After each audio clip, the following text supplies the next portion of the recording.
রাজু একটি ছোট ছেলে।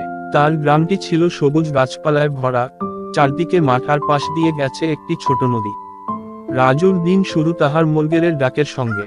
ভোরবেলা সে বন্ধুদের সাথে হাঁটে, বন্ধুদের সাথে খেলা করে, কখনো লুকোচুরি, কখনো বা নদীতে সাঁতার কাটত।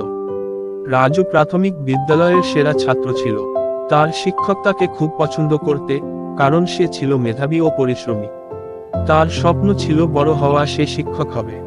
স্কুলে একবার শিক্ষক দিবস পালন করা হয়। রাজু তার প্রকৃতি আর তার জীবন এক বর্ণনার উপর একটি গল্প বলেছিল। তারটি শুধু বিচারকদের নয়, উপস্থিত সবার মন ছুঁয়ে গেছিল। ব্যক্তিগত সে প্রথম, স্কুল থেকে তাকে স্বীকৃতি হিসাবে একটি বই এবং একটি কলম দেওয়া হয়। সেই দিন থেকে রাজুর নতুন অধ্যায় শুরু হয়। সে আরো বেশি করে পড়াশোনা করে। আজ রাজু বড় হয়ে একটি স্কুলের শিক্ষক। তার হাত ধরে অনেক ছেলে মেয়ে শিক্ষিত হচ্ছে। রাজুর গল্প আমাদের শেখায় স্বপ্ন বড় হলে এবং পরিশ্রমের জন্য সাধারণ জীবন থেকেও অসাধারণ কিছু অর্জন করা